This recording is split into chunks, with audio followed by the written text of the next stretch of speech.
各位弟兄姐妹，大家平安。平安。我们一起站立哦，我们彼此来祝福。神的恩典真的够用哦，上帝的恩典够你用，我们彼此来祝福。我们要一起用这首诗歌来敬拜、来赞美我们主。线上的弟兄姐妹，还有我们实体的弟兄姐妹，我们一起站立哈，我们一起站立，我们一起用这首诗歌来赞美、敬拜我们主。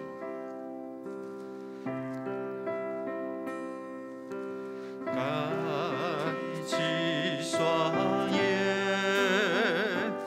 仰望神的荣耀，扬声欢呼，赞美荣耀君王。对我们的耶稣说：“来，主。”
更多对我们主说：“主，我爱你。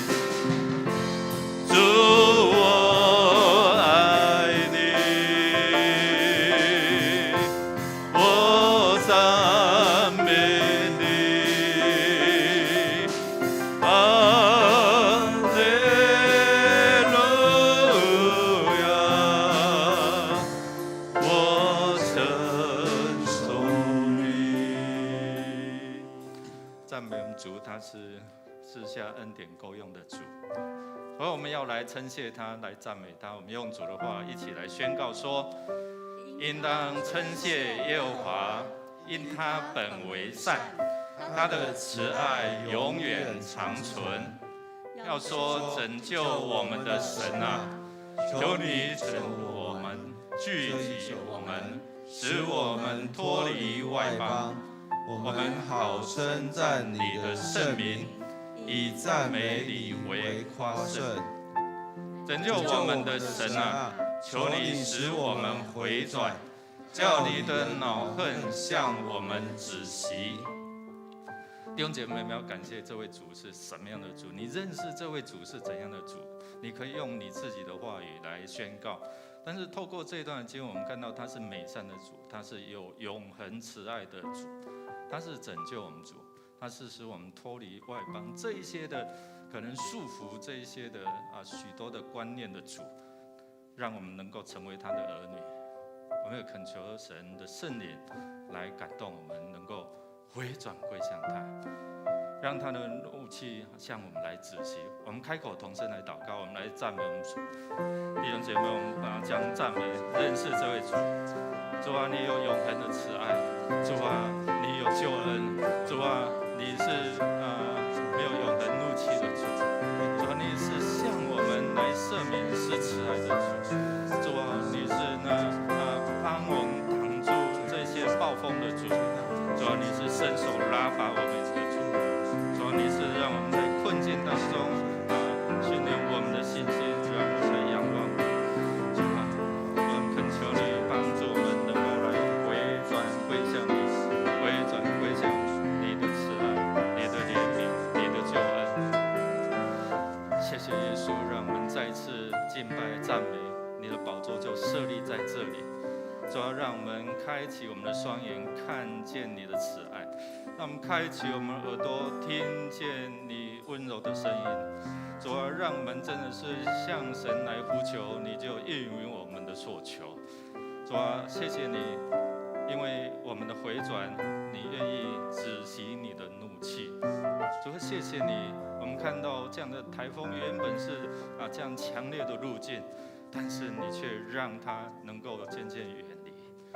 主啊，让我们享受在你的宝宝当中，享受在你的保护里面。主啊，谢谢你，我们赞美你，将荣耀归给你。祷告靠耶稣基督得胜的名求，阿门。弟兄姐妹，请坐。我们要为着我们身心灵的需要来祷告。弟兄姐妹，我们一起来读上帝的话语。来，你们要将一切的忧虑卸给神，因为他顾念你们。将我们的忧虑卸给上帝，交托给他，因为他顾虑我们每一个人。我们为了我们身心灵的健康，我们的需要，可能在婚姻、情感、产业，在我们的事业工作，在面临这样的 COVID-19 的这样的一个冲击当中，有许多会被影响，但是也有人经历了神丰盛的恩典。陆续开学，我们祝福这一些的孩子，在他们的生命当中，他们能够有神的智慧充满，也能够跟师生，特别是第一次进到校园的这一些孩子他们跟老师跟他们的同学有好的这样的关系。我们要再邀请主成为我们灵、思想、情感、意志、身体的主。你每一天你可以这样的一个宣告，这样的邀请，让我们有属神的思想我们也按手在我们的需要，或者是你为谁来代求。弟兄姐妹，让自己能够成为饶恕过去伤害我们的人。我们有恳求神的爱来充满我们，唯有神的爱，我们才能够放下这一些的伤害，我们才能脱离这一些的辖制。如果你有需要的，你就可以原地站立起来，或者是我们坐在你的座位当中，你手你可以怎样放在你的心上，或是放在这些患病的部位、不舒服的部位，我们一起来祷告。如果你有需要，你就站立起来。我们开口来宣告、来祷告、来祈求神的同在。哈利路亚，主，我们恳求你恩典，恳求你的医治，恳求你的供应，主啊，恳求你的大能，恳求你的安慰，主啊，赐给智慧，主啊，让那生命当中能够不断的领受、充满神你的恩典。我们在软弱当中要靠主得刚强。我们在病痛当中得神的医治，我们在缺乏当中，我们得神的供应，因为你是耶和华以色列的神。谢谢你，我们奉你名来到你世人宝座面前，凡有需要大大张口，你必大大充满在他们当中。圣灵，我们呼求你的医治的大能就充满。主啊，你赐给我们属天的智慧。主啊，你来就是要使人跟人、人跟神有和睦的关系。主啊，感谢赞美你，感谢赞美你。主，因你的圣名，我们能够来敬拜你。主，因你的圣名，我们能够来亲近你的施恩宝座。主，因着你的圣名，我们大大张口，你就必大大充满。主啊，让我们的缺乏软弱得着你的供应，得着你的医治，得着你的扶持。每次我们来到你的面前，你知道我们需要，但是我们诚心的开口，让我们的需要能够被神来充满，被神来满足。主，你来就是让我们与神与人有和睦的关系。主，谢谢你在这新的一季的开始。主，我们恳求你赐下恩典，特别是在这些孩子的身上，他们在学校的学习，敬畏你就必得着智慧。主啊，亲近你便是聪明。谢谢主，我们渴慕你，你是我们的所有，你是赐给我们一切所有的主，你是掌管万有的主。谢谢你，让我们更多的认识你。祷告靠耶稣基督得胜的名，阿们。弟兄姐妹，有没有为着主日来守望啊？我们一起来宣读神的话，说：唯求耶和华我的神垂顾仆人的祷告祈求，不听仆人今日在你面前的祈祷呼吁。愿你昼夜看顾这殿，就是你应许立为你名的居所。求你垂听仆人向此处祷告的话。弟兄姐妹，我们为着牧者团队、长子团队，还有这一周我们所有的这一些的服事，求主来充满恩膏，让我们所有的事工就是要荣耀神，使人得益处。阿们吗？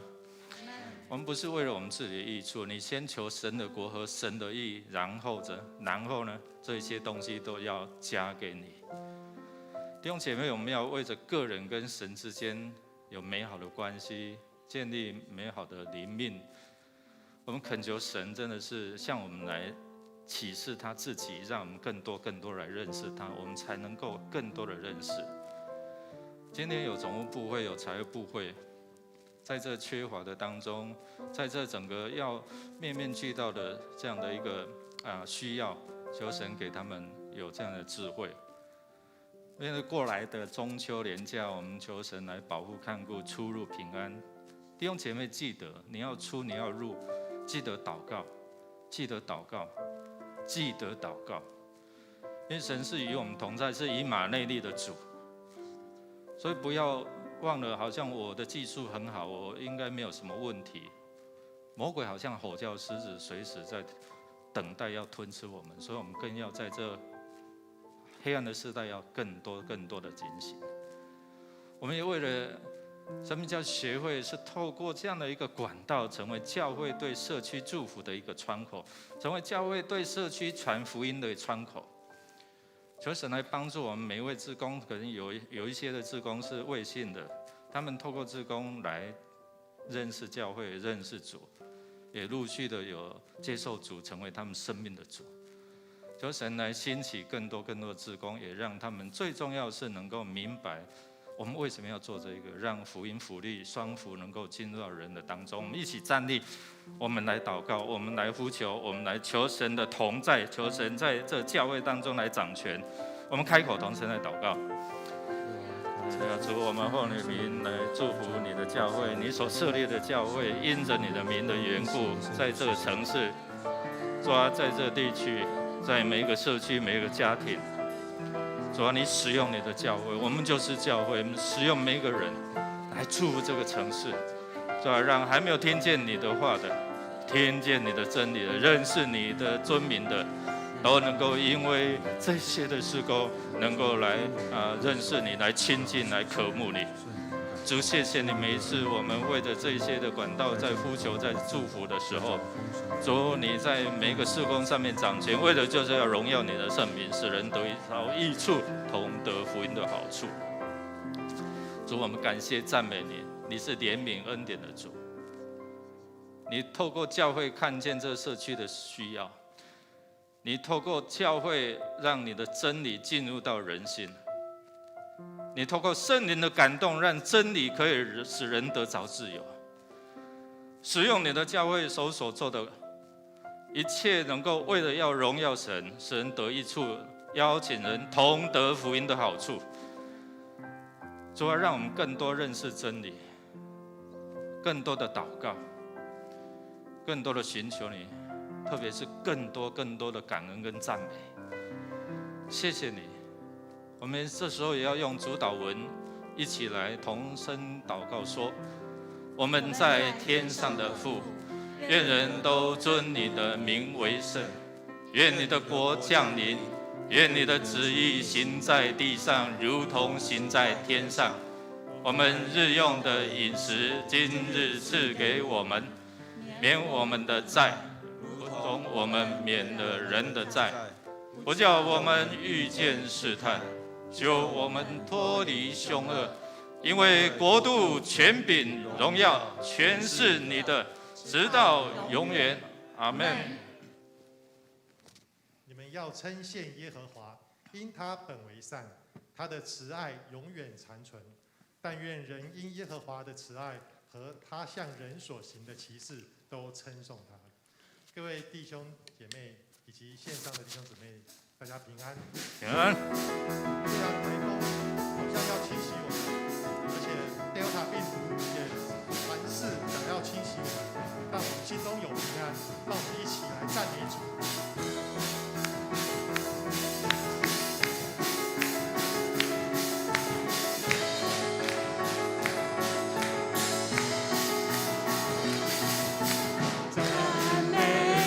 生命，赞美主生命，你名在全地和喜悦，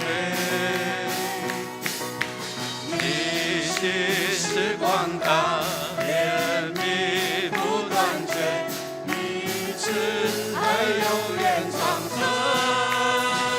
让我们献上赞美祭，和你敬拜在爱里，不分时代在。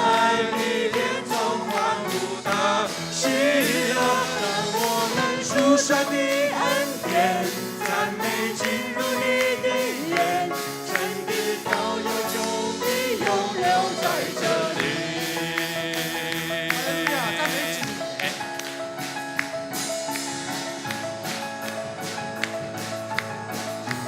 我们再一次来赞美主的圣名。赞美主圣名，赞美主圣名，你名全地和其美，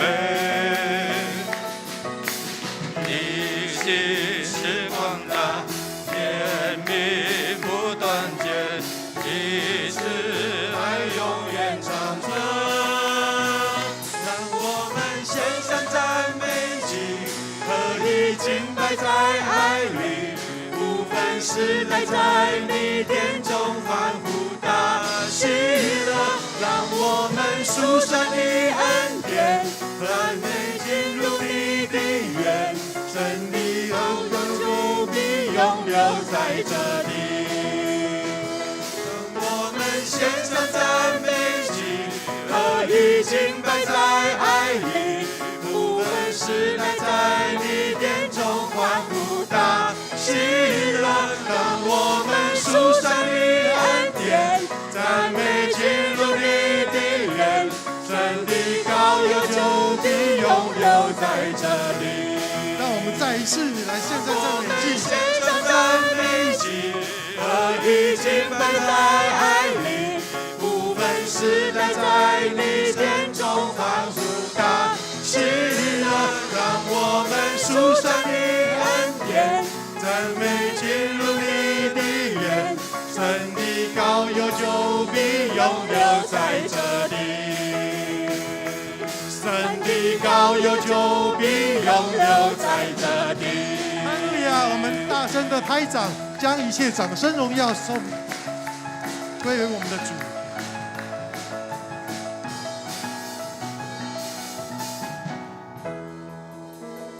各位弟兄姊妹，请坐。我们因为Delta病毒而忧虑吗？我们因为没有打到病毒没有打到疫苗而忧虑吗？我们因为要去打疫苗而忧虑吗？我们是属于神的子民，让我们将忧虑带到主的面前，因为他是医治的主，他必能够医治我们的心理跟生理的伤痛，释放我们的自由。在他没有难成的事，让我们一起用这首歌来敬拜他。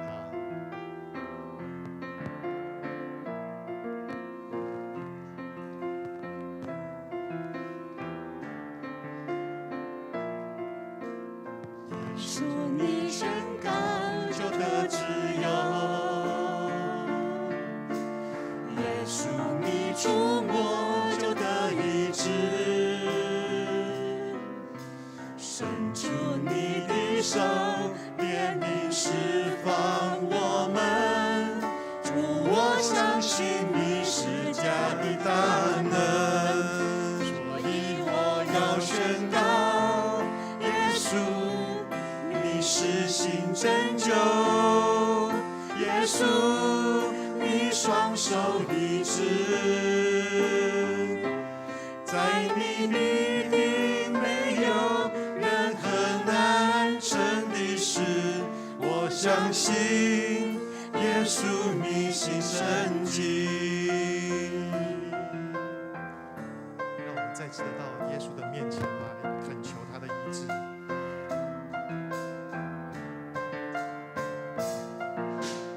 耶稣你宣告这个自由，耶稣你触摸就得医治，伸出你的手，怜悯释放我们。主，我相信你施加的大能，所以我要宣告，耶稣你赐我生命，耶稣你赐下丰盛，在你必定没有任何贫穷羞愧。我相信耶稣你行神迹，我要宣告，耶稣你施行拯救，耶稣你双手医治，在你必定没有任何难成的事。我相信耶稣你行神迹，所以我要宣告，耶稣你赐我生命，耶稣你赐下丰盛，在你必定没有任何贫穷羞愧。我相信耶稣你行神迹，在你必定没有，在你必定没有任何贫穷羞愧。我相信耶稣你行神迹，在你必定没有任何贫穷羞愧。我相信耶稣你行神迹。主啊，求你怜悯我们，因为我们是何等的软弱。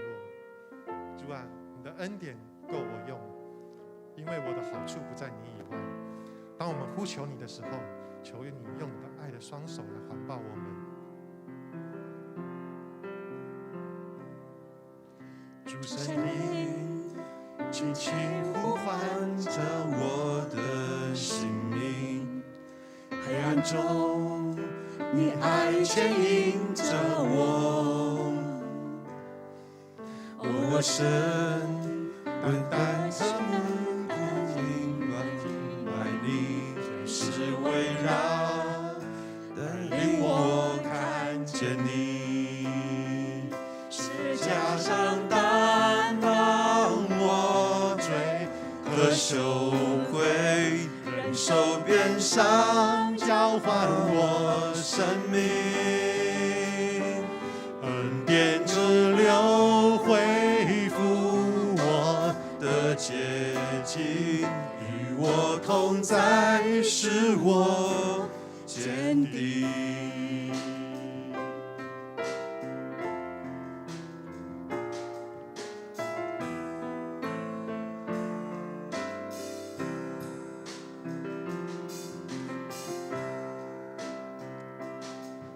主圣灵轻轻呼唤着我的性命，黑暗中你爱牵引着我，我的神单单着目敬拜你，是围绕带领我看见你，十字架上担当我罪和羞愧，忍受鞭伤交换我生命，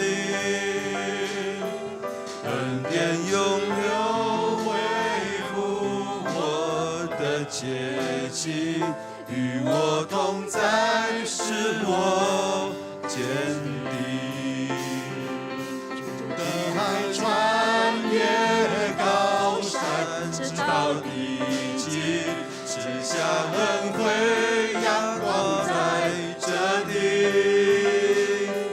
恩典之流尽为中我站立，慈爱怜悯淹没我的心，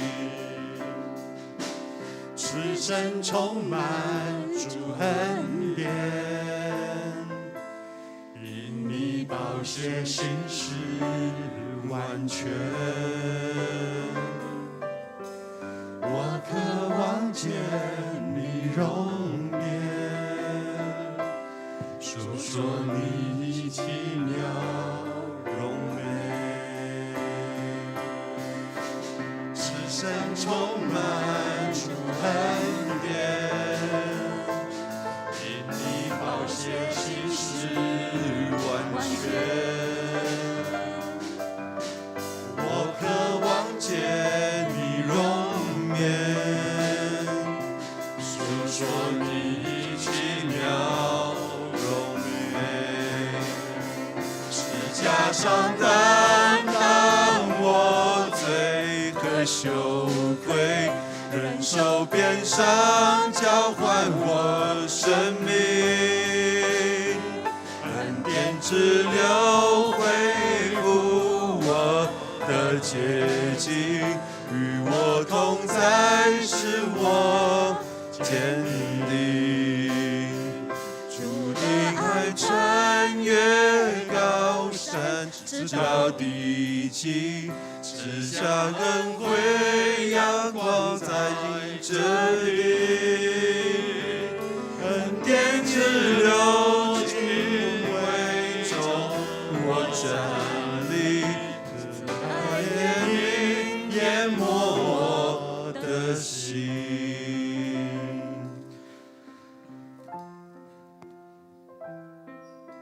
主圣灵，你认识我们每一位，你也轻轻地呼唤我们的名字，即使我们是在那软弱趴在地上，我们无路可走的时候，主圣灵，你仍然用说不出的叹息在为我们祷告。主圣灵，你向我们说，我的恩典够你们用，我的恩典要留在你们的生命当中，你们所走的路径有油脂在地。主，谢谢你，你是赐下更多更多充满恩典的主。主，谢谢你，让我们每一次来亲近你的时候，从你的真理领受，从你的真理叫我们得着自由。主，谢谢你，每一次的敬拜，我们真的渴望你的宝座设立在这里，让这些的赞美是被你来接纳，让我们的呼求是从你宝座四下垂听跟应许。赏赐给我们的话语，让我们看见你的真理的奥秘，从你的真理更多更多的认识你，我们才能够更多的亲近你。虽然我们有很多的限制，但是神，你依然护卫着我们。虽然大自然的反扑、台风的侵袭，你依然用你的慈爱的手来护卫着我们。虽然有很多看不见的这一些的病毒在等待侵袭我们，但你每一次让我们关关难过关关过。主啊，我们感谢赞美你。主圣灵，求你现在就开启我们心窍，让我们明白你的话语。祷告靠耶稣基督得胜的名求，阿们。弟兄姐妹，大家平安。我们先来欢迎第一次来与我们一同敬拜的弟兄姐妹哈。若仙姐，你的孩子哈，宝贝哈，什么大名？申安哈，我们拍手来祝福申安哈，感谢主。你的那颗篮球好漂亮哦，请坐。你知道我在说什么吗？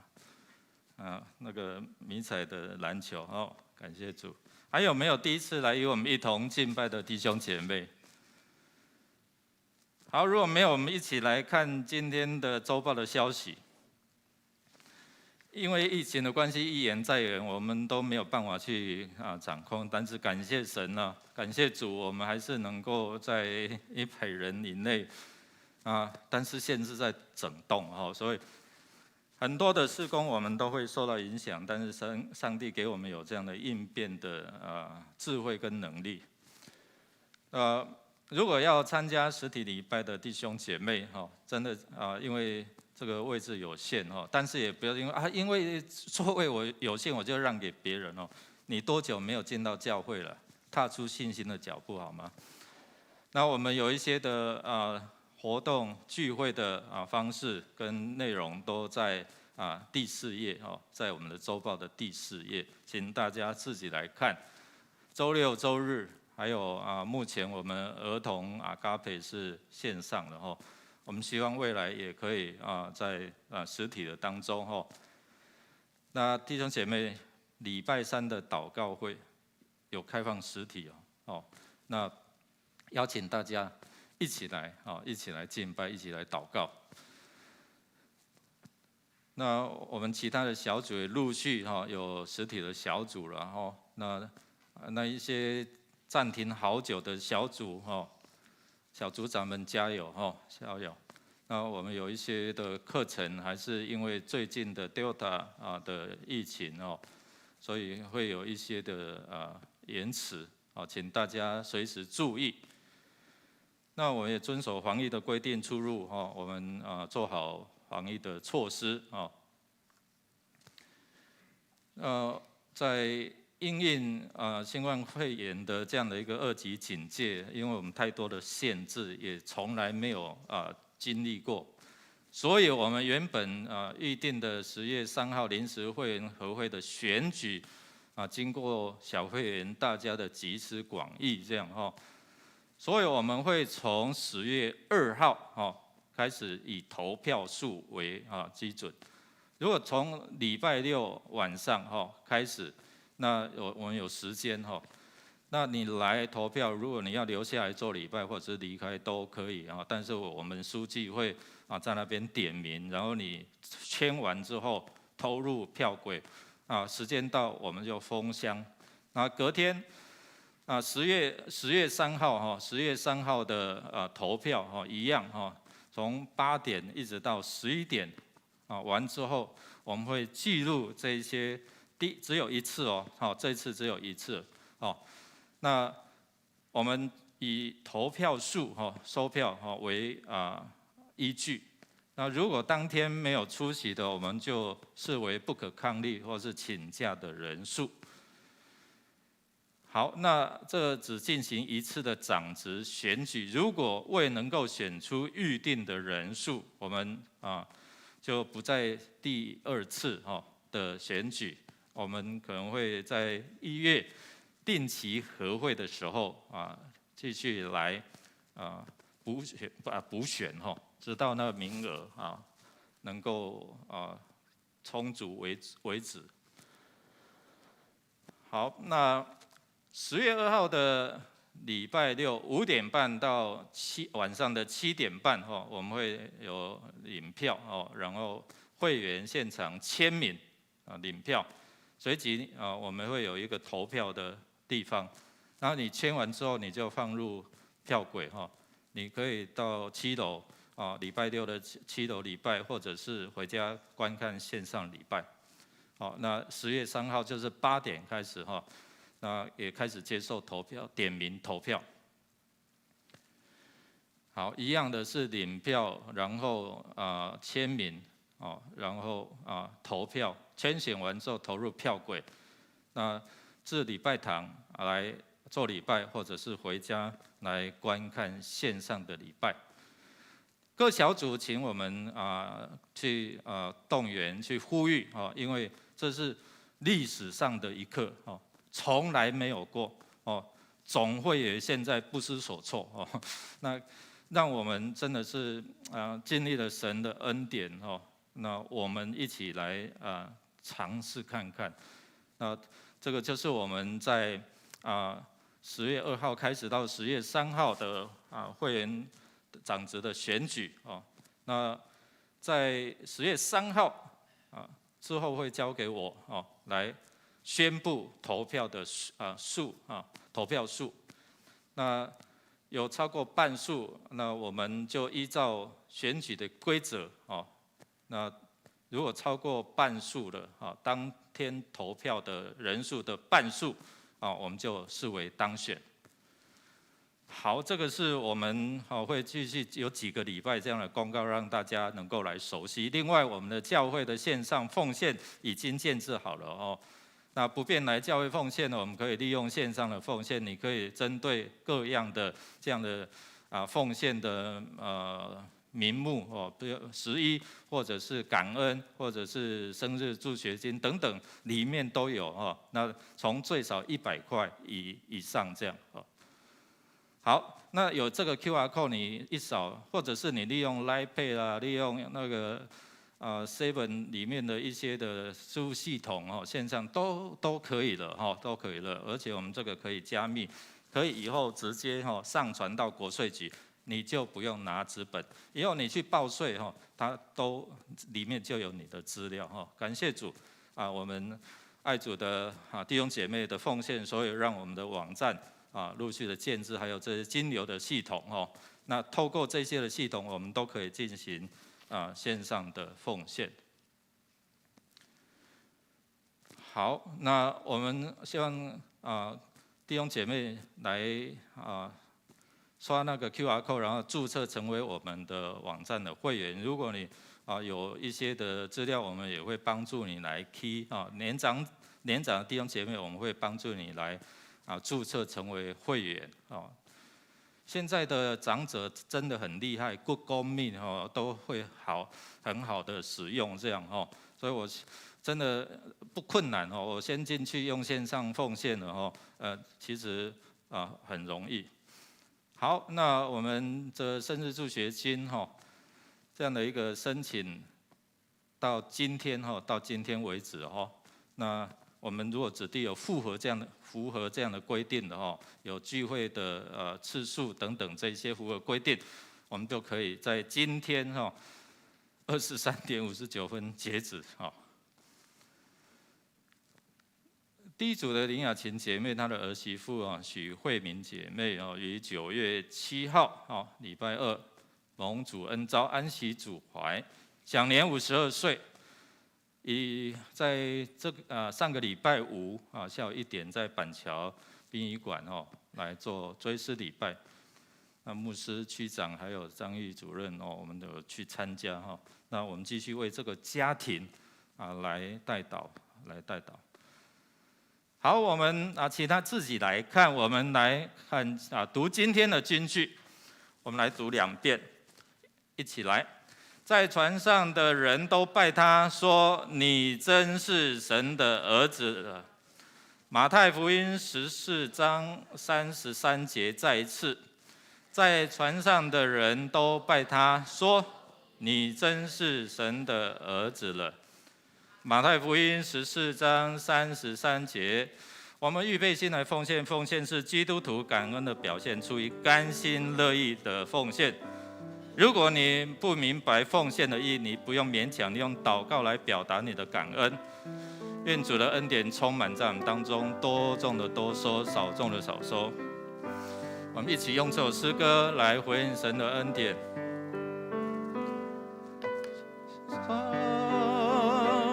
感恩的心归给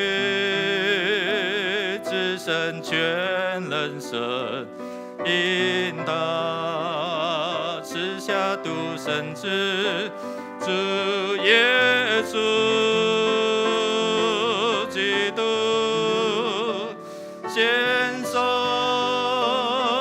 感恩的心归给至神全能神，应当赐下独生子主耶稣基督，一起站立。如今软弱者已得刚强，贫穷者已征服主，都因为主已成就了大事。如今软弱者已得刚强，贫穷者已成服主，都因为主已成就了大事。感恩，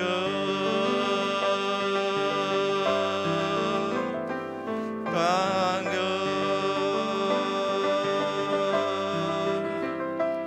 感恩。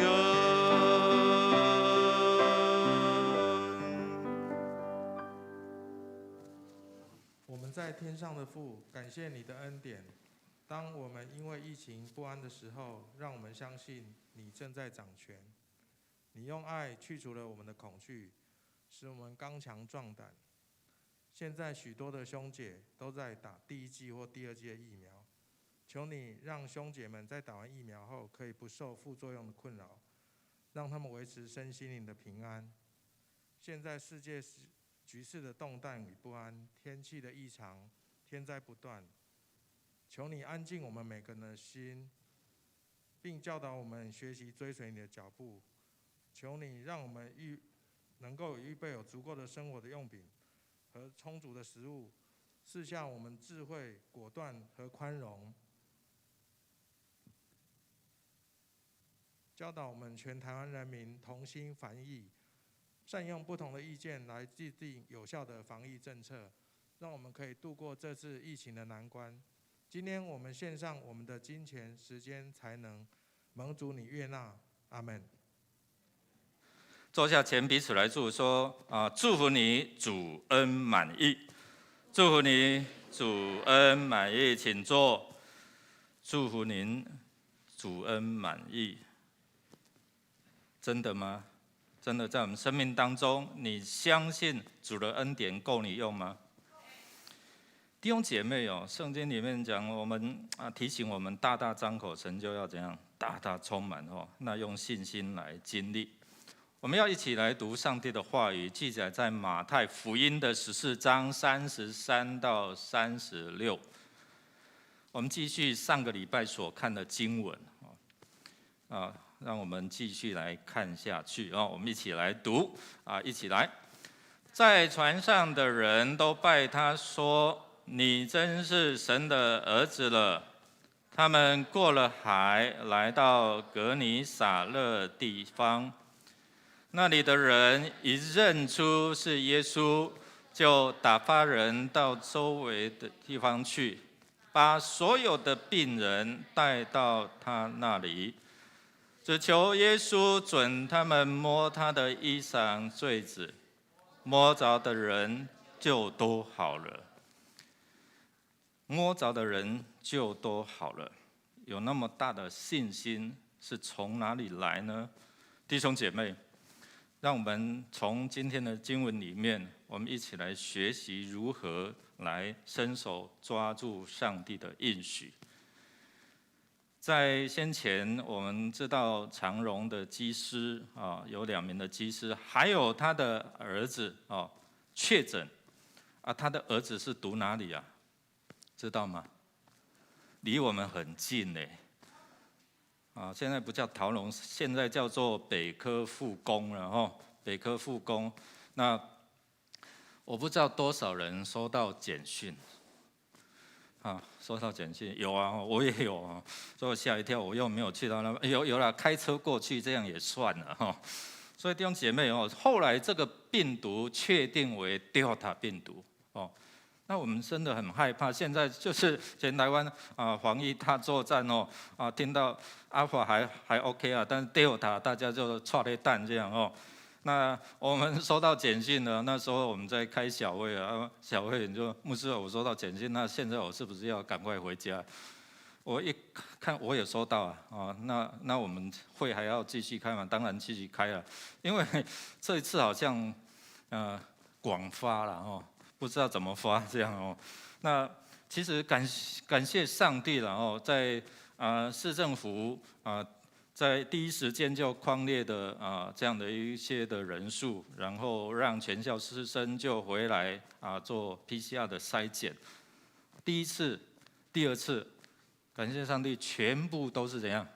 都是阴性的所以我们也真的是很放心。所以市长在就是9月8号的时候，他表示每一个人采检都是阴性，所以代表疫情是可以在控制的范围里面。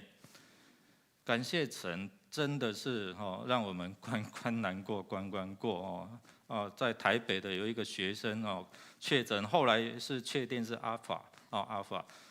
所以我们从过去的几百例一直到现在，弟兄姐妹，我不知道你们有没有感受到，特别是我们在位于国门呢。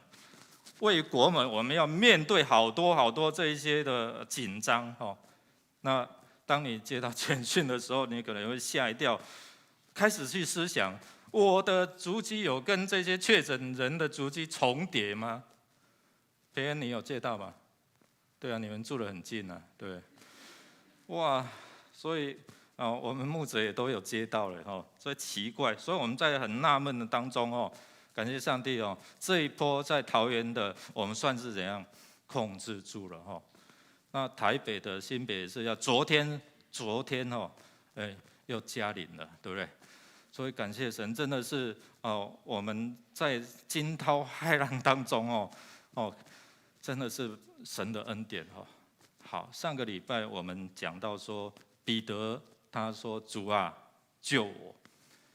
感谢主在上个礼拜我分享，在9月4号，我的岳父他开车载着教会的人，然后要到他熟悉的那几十年的山路到茶园那竟然就是冲到那个山谷里面那我在讲到我有提到，就是我们礼拜天会下去，全教会下去台中荣总看他那在急诊里面，我们要一个一个进去。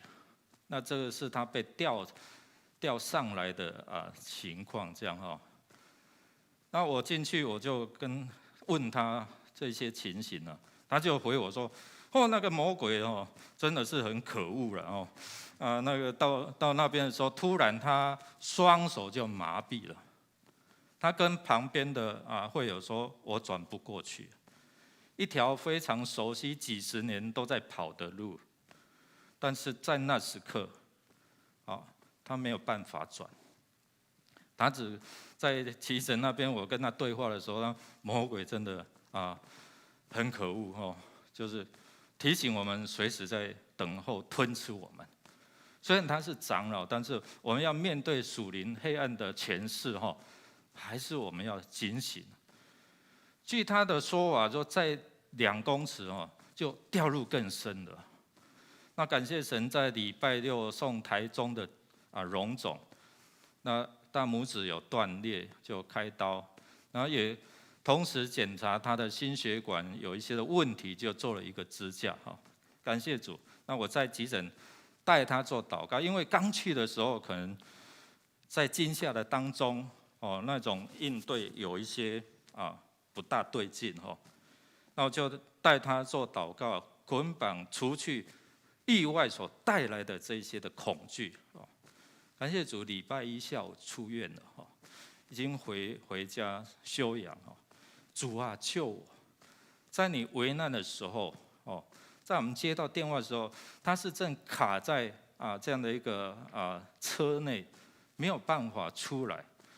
那感谢主，我们透过这样的一个代祷，及时的代祷我相信这是代祷的力量。阿们吗？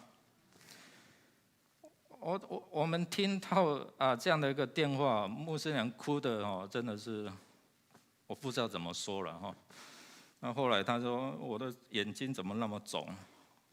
我说你刚才哭了，这样当然会肿。我们碰到问题的时候、困难的时候，弟兄姐妹就是这样，有时候会惊慌失措，你不知道怎么办。但是弟兄姐妹记得，如果你不知道怎么办，至少说什么？主啊，跟你旁边说主啊救我，不是说他是主啦救你而是说彼此来提醒我们彼此来代祷。当我们听到的时候，主啊救他，主啊救我。如果是你自己的时候，主啊救我。所以你要先认识这位耶稣他的身份嘛，不然你不认识他，你怎么去宣告？你怎么去向他呼求说主啊救我？可能他们会讲老师救我，先知救我。耶稣是谁？你真正认识吗？你是听人家讲说耶稣很好，所以你今天来到这边，还是你自己真正的经历过他的供应、他的全能？当你经历过这一些主恩的充满恩典在你的身上的时候，不要停留在这边，你要跨出信心的那个脚步，进入到人群。要做什么？让你的生命经历成为见证。要见证人认识这位荣耀的神，这位救你的神，这位供应你足够的神，这位医治你的神。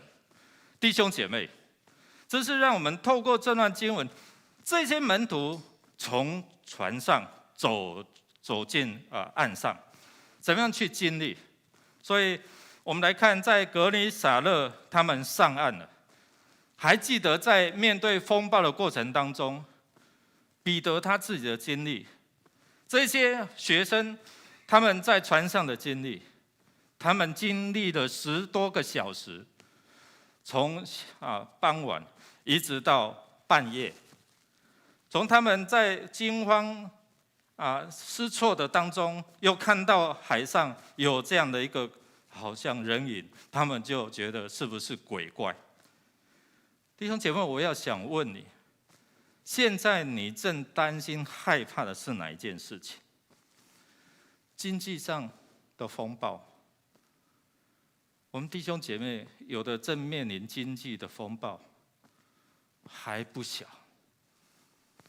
区长就带他们做祷告，他们现在可能正在担心、恐惧，在面对这样的一个经济的风暴当中，很实际的。可能我们面对我们身体当中的一个病痛，我们面对正是身体的这样的一个冲击，这样的一个医生可能跟你讲说你得了什么，得了什么，你正处于在那种身体的风暴当中。刚才牧师有提到，一般我们透过面对一些的意外所带来的，可能车祸或者一些意外，其实你外在的伤痕好了，但是内在有时候还没有走出来。我们牧者团队常常在做这一些的祷告服事的时候，常常会发现里面我们灵里面还是有那一些的恐惧。所谓的俗语说，一朝被蛇咬，然后呢，你看到绳子，哎呦，就会马上跳起来，不是吗？所以很多的过程当中，内心的这样的一个恐惧。我们不知道啊，那个阿康执事哦，上次真的经历哦，差一点哦，那个是货柜吗？还是什么哦？心有余悸，所以在你的生命当中，有什么正在冲击你的，正在使你担心害怕？一想到那一些的情境，你就害怕起来。当恐惧来临的时候，弟兄姐妹，你可以做一个祷告：主耶稣，我把它交给你。当那个画面出现的时候，主耶稣，我把它交给你。好不好？我现在邀请大家，牧师要为大家祷告。你再思想一下，在你的生命当中，你面对了一些的可能你过去的伤害、恐惧、不安，现在可能浮现在你的脑海当中。我们一起来祷告，把你的眼睛闭起来。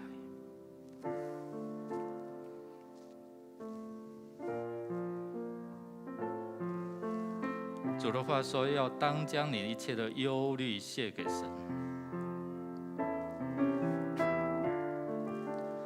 主啊，这件事情可能对我到现在，可能是10几年前，是很久以前，但是这样的一个恐惧，可能现在还在我的灵里面。主耶稣，求你来帮助弟兄姐妹。我念一句，请大家跟我念一句：主耶稣，我邀请你做我灵的主。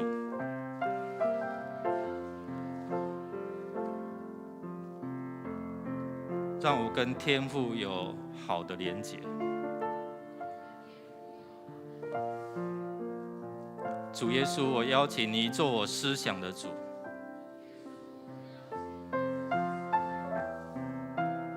让我有属神的思想。你给我们的意念是平安的意念，不是降灾祸的意念。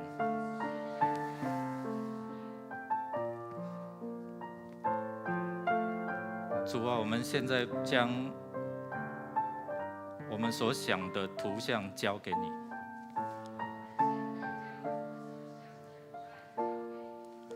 主啊，交给你。主耶稣，我邀请你做我情感的主，捆绑那一些恐惧，从我的灵离开。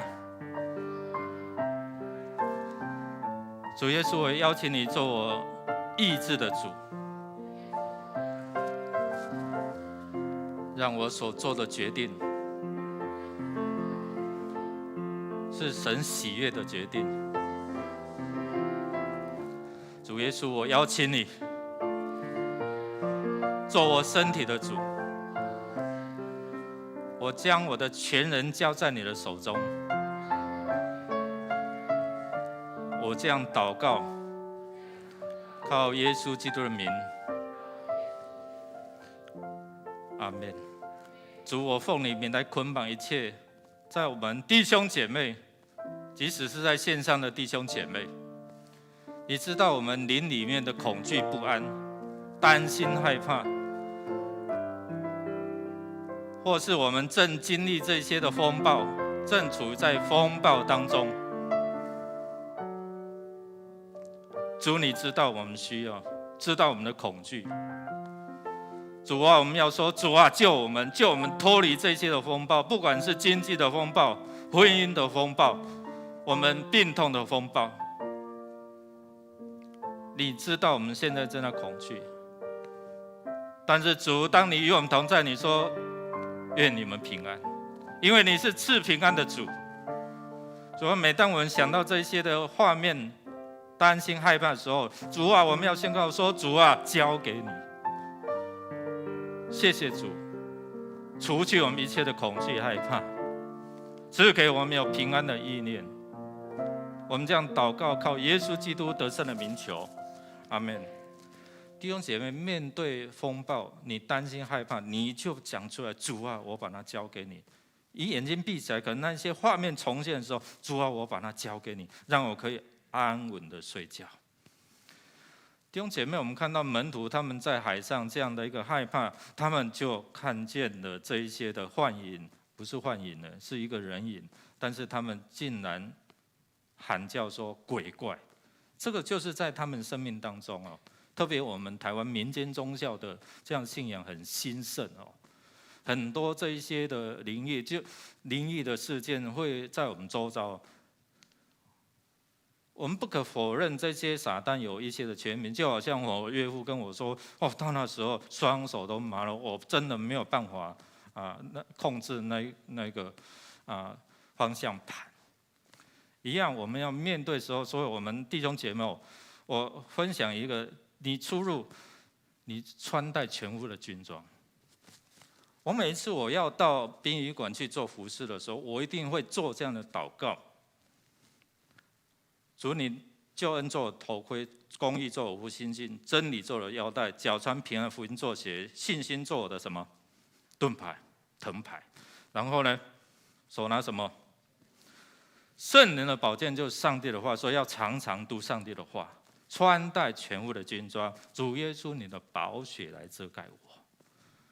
即使我是牧师，每一次我要去那一些的场地做服事的时候，我出门我一定先为自己做这样的祷告。弟兄姐妹，不要小看这样的祷告。你眼睛看不见，但是灵里面的，当你这样宣告，神那全副的军装就穿戴在你的身上。你出入，我们不知道要面对什么样的挑战，我们都不晓得。但你做好你应该做的，其他让神来做。所以弟兄姐妹，我们看到，当害怕的时候，你记得主啊，救我。上个礼拜牧师讲，不用太长的祷告，因为来不及。我曾经分享过，有一次我开车在新庄的时候，直直的走，真的刹不住了，来不及了。旁边突然有一台车冲出来，说：“主啊，救我！”还好稍微小擦撞他又逃走了。结果他的车牌是粘在我的车牌，所以我就拿那车牌去报案了。你知道吗？真的是我真的来不及了。记得主啊，救我！当你碰到危急的时候，又没有时间祷告的时候，主啊，救我！弟兄姐妹，在恐惧来的时候，不要忘记向耶稣来呼求。你敢用信心来呼求，神就敢在你的生命当中，让你经历那不可能要成为可能。阿们吗？现在不是台风吗？对不对？你感受得到吗？没有啊。牧师每一次看到这些台风的路径要侵袭我们，每次我就是做这样的祷告：主啊，再靠右一点，靠右一点，靠右一点。早上起来，感谢主啊！真的本来是很贴近的，甚至要撞了我们的护国神山，对不对？但是每一次我真的是每一次我就做这样的祷告，成不成那是谁的事？那是耶稣的事嘛，那是上帝的事嘛。我们尽量怎么样降低那个对我们的冲击，对我们的伤害。弟兄姐妹，你知道你自己现在需要什么？你现在需要什么？弟兄姐妹，来说说看。文华，你现在需要什么？工作上的，还是都没有需要？有谁很真实的？有牧师，你现在需要什么？健康哦，健康。还有谁？平安。还有谁？喜乐。还有呢？可能在你的工作上，在你职场上，你现在需要的是神的供应。你需要让神帮助你摆脱这些的负债，怎么办？那庞大怎么办？那么一大笔的数目怎么办？可能这些人他们听见了耶稣，然后呢，他们就赶快出来，他们要得着的是什么？我们看今天好像是医治篇呢，对不对？都是找那些病人，然后出来，然后要来亲近耶稣，是不是他们之前听过了一些的生命的见证呢？有可能，弟兄姐妹，有可能他们从血肉的妇人的身上，他的故事来听见，所以我们看到经文就找好多人来，然后他们求什么？耶稣，你按手好吗？没有嘞，他们就求了一件事情，什么？让我们摸你的衣裳的坠子。这个可能就是我们看到在9章的20到21节这样的一个患了多年血肉妇女的这样的一个生命的见证。所以见证真的很棒，你知道吗？那见证的目的就是为了要什么？荣耀神。但是弟兄姐妹，一次的医治还会不会生病？一次的供应会不会缺乏？会。那么我们透过这一些，我们看他被医治了，可能有一天他的生命还会遇到这些的困境。但是我要问大家，真正的需要是什么？你真正邻里的需要是什么？是一次的医治、2次的医治而已吗？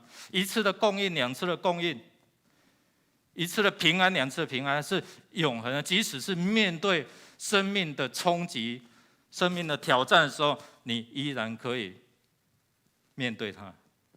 这个不是耶稣的救恩吗？这就是我们今天真正的一个目的。但是这些人，他们来哦，我们来。他们认出耶稣，可能他们听过耶稣15,000人吃饱，对不对？所以所以他们的需要到底是什么？你知道你今天来到教会的需要是什么？只是为了今天要得医治而已吗？你如果真的认识耶稣是谁，你就不只是求这些而已。弟兄姐妹，我们一起来读，这不是木匠的儿子吗？他母亲不是叫玛利亚吗？他弟兄们不是叫雅各、耶西、西门、犹大吗？我们看到耶稣的家乡的人，他们对家的执着，从耶稣的族谱开始。他的族谱有充满各式各样的人，对不对？那这些的家乡人为什么拒绝耶稣的教导？他们觉得耶稣的教训使他们跌倒，为什么？他们对家的执着。他不是木匠的儿子吗？看清他。牧师的妈妈以前在教会管理会堂打扫的，所以我不大想回去不是了哈，这开玩笑哈。而且我们看到耶稣真的是因为这样的缘故。他们看他长大，他不是木匠的儿子，他就是木匠的儿子，他能够做什么？即使他现在他做了好多神迹奇事，但是这一些家乡的人、拿撒勒人，他们拒绝耶稣。他到会堂里面教导，他被拒绝。我们说耶稣是谁？那些人可能讲说他是施洗约翰，他是先知其中的一位，他是拉比，他是老师。弟兄姐妹，今天我要问你，耶稣可能问你，你说我是谁？就好像在马太文16章那边，耶稣告诉他们，问他们说，人说我是谁？我就有很多这些不同的答案。今天我要问大家，你来到教会，你所认识的这位耶稣是谁？是曾经医治我，曾经供应我，曾经带领我，是这样而已吗？你所认识的耶稣是谁？是好像以利亚，是好像施洗约翰，是好像先知其中的一位吗？或者是他是你的救主？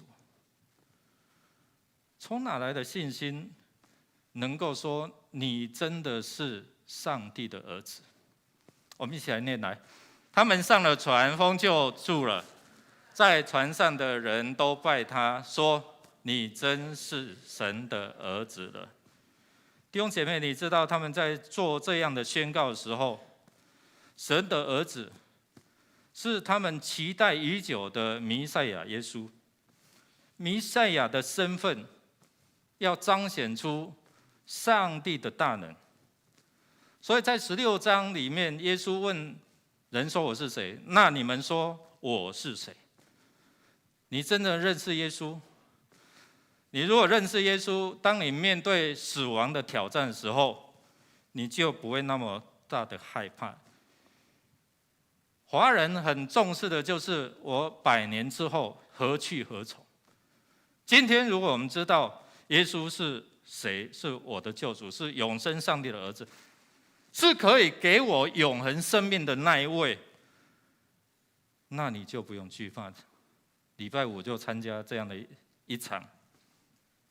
每一次我看到弟兄姐妹服侍他们离开这世上的时候，从他们的信仰就会看到他们的面容是多么的平安，因为他们知道他们所信靠的是谁。彼得他如何去宣告你是谁？当他们上了岸，我们看到在这个加利利海有几个名字可能称为提比利亚海，称为什么？格尼撒勒，它是比较靠近加百农，这个地方是比较丰富富裕的，又被称为是王子的花园也好，或者是上帝的所赐福的地方哈。那在这个过程当中，门徒可能因为这个事件，因为这个作为，让他们去认识到耶稣是谁，可能只是一个方向，一个角落，一个部分。我们今天来，我们要全面认识，它不是只有医治，它不是只有供应，它不是只有赐平安，太丰富了。最近我们在读思念神的名，你可以从这本书里面看到上帝不同样的这样属性，他的名字。所以弟兄姐妹们看到他们从海上这样惊涛骇浪当中，他们走进人群，他们上了岸，然后他们在船上的认识耶稣，你真是神的儿子。而第一次我们看到记载集体来敬拜他，门徒一起来匍匐敬拜他。我们在受洗的时候，牧师一定会问我们：你有没有先相信上帝是为你的天父，耶稣基督作为你的救主，然后圣灵作为你的什么保惠师？你要在这边来宣告说：有，我相信。就好像这些人在那边宣告说：你真的是。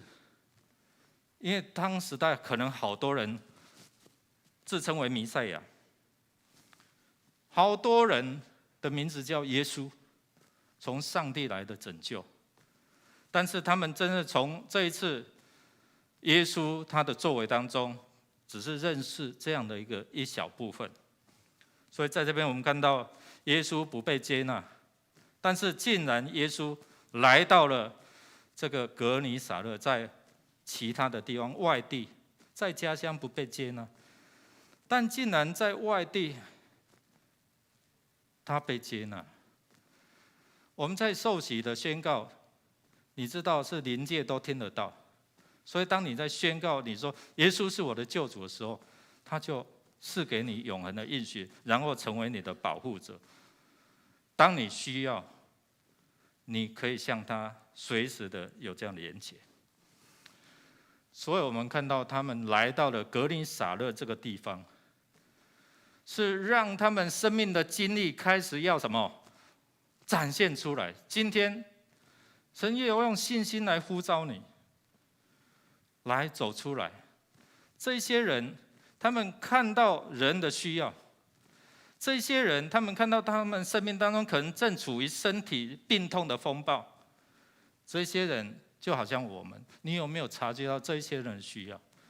把他们带到神的面前，做不做那是神的事情，那是上帝的事情。但是要做的是，主耶稣告诉你们要去，使万民来做我的门徒，奉父子圣的名为他们施洗，做我们要做的。今天上帝透过这群人，透过那一些的格尼撒勒这一些岸上的一些人，他们听见过耶稣，他们甚至可能经历过耶稣的恩典，所以他们看出这些人也需要耶稣。弟兄姐妹，我们身边周遭好多人需要耶稣，但是我们敢不敢跟他们讲，来，邀请你来小组来教会，一起来经历。你有没有看到刚才那个图？格尼撒勒差遣多少人到各地各家去，然后来，他们认到耶稣了，他们听到耶稣过去所做的，然后他们充满了信心，他们成为那呼召人的，来，走出来，不要窝在那边，不要只在你的伤痛当中，不要只是在你的恐惧里面，来，走出来。我们一起来读来。那里的人认出耶稣，就打发人到整个周围地区去，把所有的病人带到他那。把整个这一些的周围，你看要付出多少的时间、能力，甚至是金钱，你要把他们带出来了。哎，我请你吃个下午茶，哎，来啊，聊聊好吗？把他们带出来，把他们带到小组。弟兄姐妹，当你有这样被神的感动呼召，透过这样的一个邀请邀约，我们看到小组里面就有好多因为这样来信主的，你知道吗？他担任志工也好，他因为我们设定对象，然后为他代祷，然后把他带到小组来。生命的经历，来，你要伸出你的手，伸出你的手，就好像那个血肉的妇人一样，他带着信心。最后，耶稣告诉他说什么？女儿，你的信救了你呀！伸出你信心的手。弟兄姐妹，对耶稣的信心帮助我们自己去经历他的医治，但伸手的目的，刚才牧师提醒我们，不要只为了一次的医治，不要只为了一次的供应，你不要抓住那个管道好吗？你要抓住的是那个源头，开了就有，不是吗？你要抓住的是耶稣本身，而不是他的衣裳的坠子。弟兄姐妹，你要抓住的是什么？是他所赐给我们一直到永恒的，因为一次可能会生病，甚至我们有一天会面临死亡嘛，对不对？给你10次的医治好吗？礼拜五这个姐妹就是这样，一而再再而再这样，最终还是要面对死亡。但最终你伸出手抓住的是耶稣永恒的救恩吗？如果抓住这个，你就不会去害怕其他的，好像死亡、天使掌权的，都不能叫我们与神的爱怎样隔绝嘛。弟兄姐妹，金曲奖刚过嘛，对不对？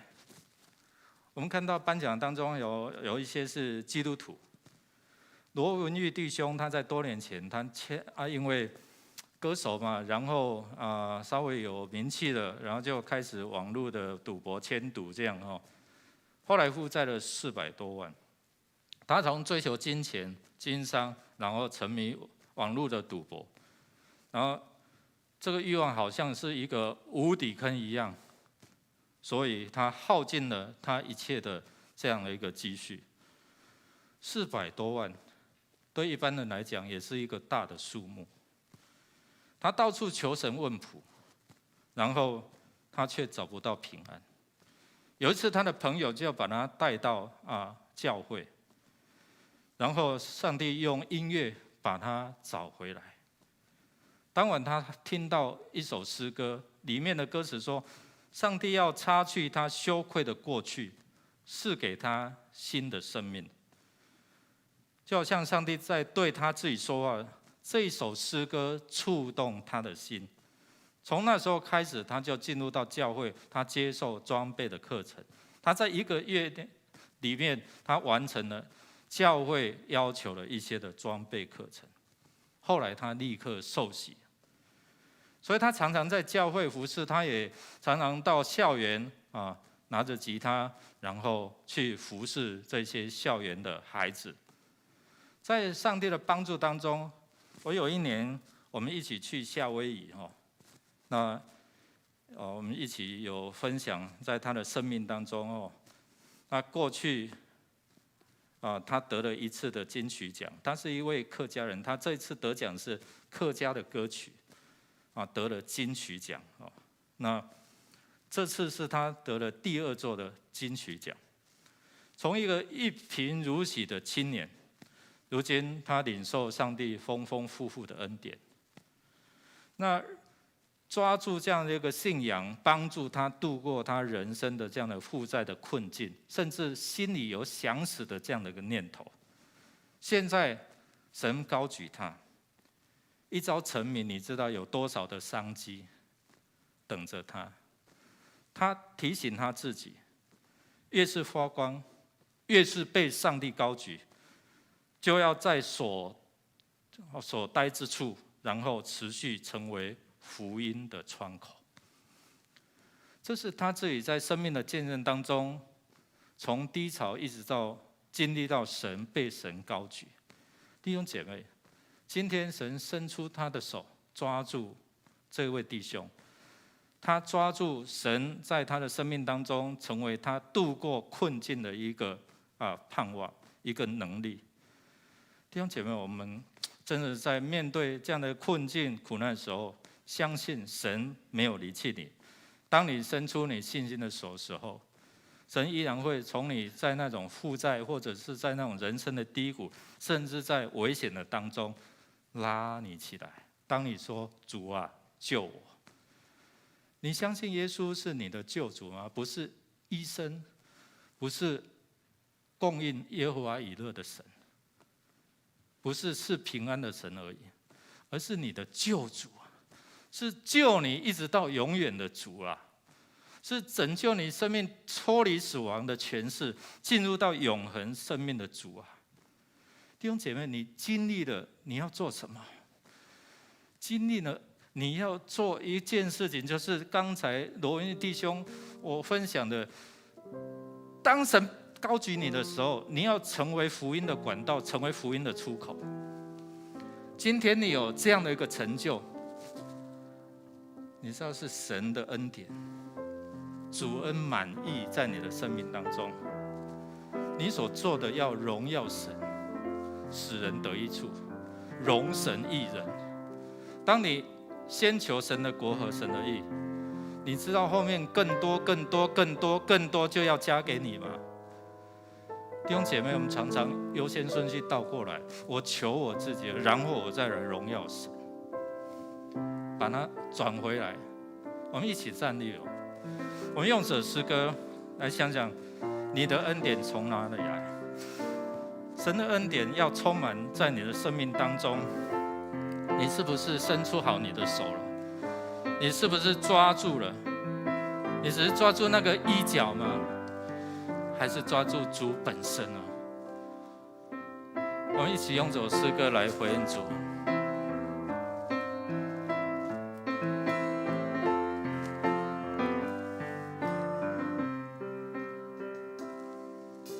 谁轻轻呼唤着我的姓名？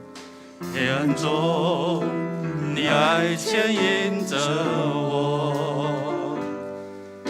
我神，我的心单单渴慕敬拜你，天使围绕，带领我看见你。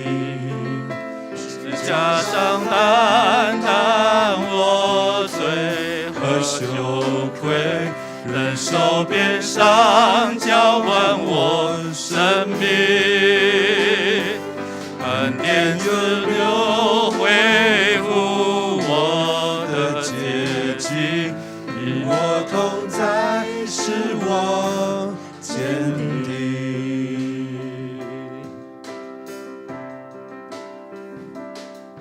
主神你轻轻呼唤着我的姓名，感动，你爱牵引着我。我的心单单渴慕敬拜你，天使围绕，带领我看见你。加上担当我罪和羞愧，忍受鞭伤，交换我生命，恩典之流恢复我的结晶，与我同在，使我坚定。神充满主恩典，你的世界完全。我渴望见你容颜，诉说你奇妙容颜。是神充满主恩典，因你宝血心事完全。我渴望见你容颜，诉说你奇妙容颜。一起来宣告，来！加上担当我罪和羞愧，忍受鞭伤，交换我生命，恩典之流恢复我的结晶，与我同在，使我坚定。弟兄姐妹，你可能正在风暴当中，不要忘了，主啊，救我！弟兄姐妹，你可能正在病痛的当中，就像这群人，他们渴慕耶稣来医治，他们伸出手，主啊，只让我们抓住你的衣裳的坠子。主啊，这时候也帮助我们，不是只有抓住你衣裳的坠子，是抓住你本身，因为你是以马内利，与我们同在，愿意与我们同在的主。主啊，帮助我们抓住你本身，即使我们是在风暴当中。主，我们看见这些人如何经历你的同在。主啊，我们也要。主啊，我们听过好多个人的生命见证，那是他们的，但是主啊，我们也要。弟兄姐妹，当我们要的时候，我们就要伸出信心的手来抓住耶稣。主，谢谢你，你是赐恩满意的主。主啊，谢谢你，你给我们有机会，给我们有管道来认识你，也给我们应许来抓住你永恒的应许，跟在这世上的需要。主，谢谢你，因为你是掌管万有、超越万有的主。愿主耶稣基督，你胜过黑暗权势，赐下丰盛恩典，让弟兄姐妹伸出信心的手来抓住。天父上帝，即使我们还是在做罪人的时候，你依然爱着我们，依然让耶稣来到世上，成为我们的救主。主圣灵，当我们在跌落深谷，或者是在迷失道路的当中，你依然呼唤着我们，呼唤着我们的名字，要牵引着我们，拉住我们，把我们拉回在你恩典的道路上面。谢谢主圣灵，不断的提醒我们，让你的真理充满在我们的灵里面，叫我们常常得着自由。祷告靠耶稣基督得胜的名，阿们。弟兄姐妹，请坐。